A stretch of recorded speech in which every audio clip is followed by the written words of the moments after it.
नारायणं नमस्कृत्य नरं चैव नरोत्तमं देवीं सरस्वतीं व्यासं ततो जयमुदीरयेत्। ओम नमो भगवते वासुदेवाय, ओम नमः पितामहाय, ओम नमः प्रजापतिभ्यः, ओम नमः कृष्णद्वैपायनाय, ओम नमः सर्वविघ्नविनायकेभ्यः।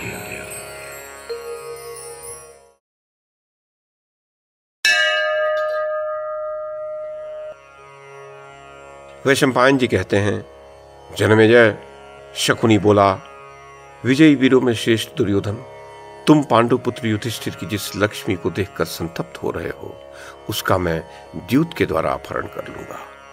तुम कुंती पुत्र युधिष्ठिर को बुला तो लो। मैं किसी संशय में पड़े बिना, सेना के सामने युद्ध किए बिना, केवल पासे फेंक कर स्वयं किसी प्रकार की क्षति उठाए बिना ही पांडवों को जीत लूंगा, क्योंकि मैं द्यूत विद्या का ज्ञाता हूं और पांडव इस कला से अनभिज्ञ हैं। भारत, दावों को मेरे धनुष समझो और पासों को मेरे बाण। पासों का जो मर्म है उसी को मेरे धनुष की प्रत्यंचा समझो, और जहां से पासे फेंके जाते हैं वह स्थान ही मेरा रथ है।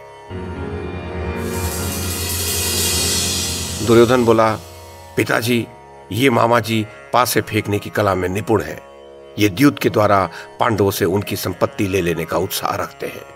उसके लिए इन्हें आज्ञा दीजिए। धृतराष्ट्र बोले, पुत्र, मैं अपने भाई महात्मा विदुर की सम्मति के अनुसार चलता हूं। उनसे मिलकर ही यह जान सकूंगा कि इस कार्य के विषय में क्या निश्चय करना चाहिए। दुर्योधन बोला, पिताजी, विदुर सब प्रकार से संशय रहित है। वे आपकी बुद्धि को द्यूत के निश्चय से हटा देंगे। कुरुनंदन, वे जैसे पांडवों के हित में संलग्न रहते हैं, वैसे मेरे हित में नहीं रहते हैं। मनुष्य को चाहिए कि वह अपना कार्य दूसरे के बल पर न करे। कुरुराज, किसी भी कार्य में दो पुरुषों की राय पूर्ण रूप से नहीं मिलती। मूर्ख मनुष्य भय का त्याग और आत्मरक्षा करते हुए भी यदि चुपचाप बैठा रहे, उद्योग न करे, तो वह वर्षा काल में भीगी हुई चटाई के समान नष्ट हो जाता है। रोग अथवा यमराज इस बात की प्रतीक्षा नहीं करते कि इसने श्रेय प्राप्त कर लिया या नहीं। अतः जब तक अपने में सामर्थ्य हो, उतनी ही देर में अपने हित का साधन कर लेना चाहिए। धृतराष्ट्र ने कहा, पुत्र, मुझे तो बलवानों के साथ विरोध करना किसी प्रकार भी अच्छा नहीं लगता, क्योंकि वैर विरोध बहुत भारी कलह खड़ा कर देता है, जो कुल के विनाश के लिए बिना लोहे का शस्त्र सिद्ध होता है। राजकुमार, तुम द्युत रूपी अनर्थ को ही अर्थ मान रहे हो। ये द्युत कलह को ही गूंथने वाला एवं अत्यंत भयंकर है। यदि किसी प्रकार इसका प्रारंभ हो गया तो तीखे खड़गों और बाणों की भी सृष्टि कर देगा। दुर्योधन बोला, पिताजी, पुराने लोगों ने भी द्युत क्रीड़ा का व्यवहार किया है। उसमें न तो दोष है और न युद्ध ही होता है। अतः आप शकुनी मामा की बात मान लीजिए और शीघ्र ही यहाँ द्युत के लिए सभा मंडप बन जाने की आज्ञा दीजिए।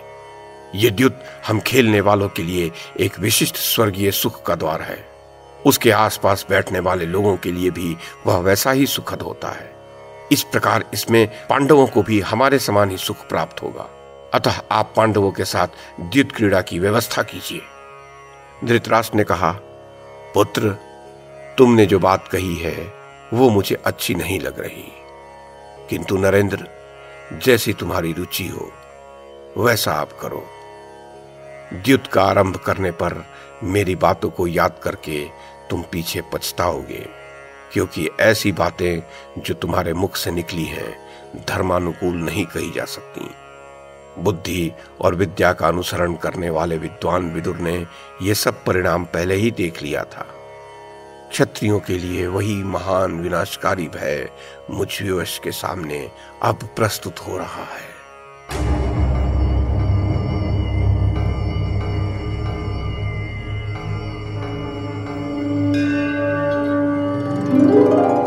वैशंपायन जी कहते हैं, जन्मेजय, ऐसा कहकर बुद्धिमान राजा धृतराष्ट्र ने देव को परम दुस्तर माना और देव के प्रताप से ही उनके चित्त पर मोह छा गया।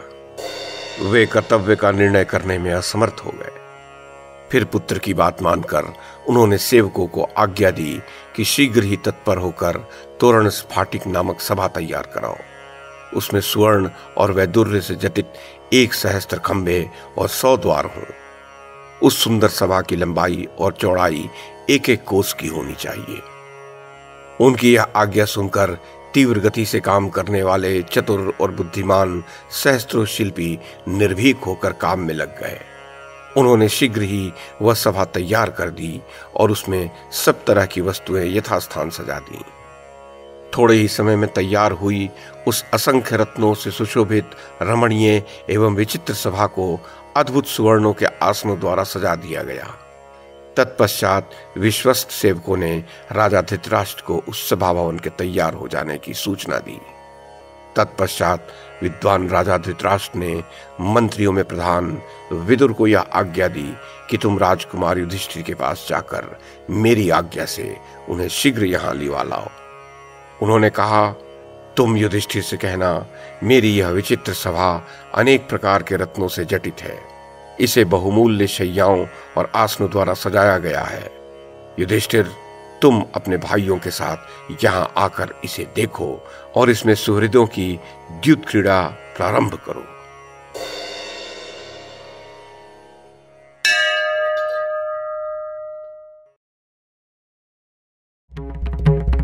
YouTube के माध्यम से महाभारत की कथा को एक श्रृंखला के रूप में प्रस्तुत करने का हमारा यह प्रयास यदि आपको सराहनीय लगा हो तो कृपया इस कड़ी को लाइक और शेयर करें, चैनल को सब्सक्राइब करें और बेल आइकन को दबाएं। साथ में अन्य लोगों को भी देखने के लिए प्रेरित करें।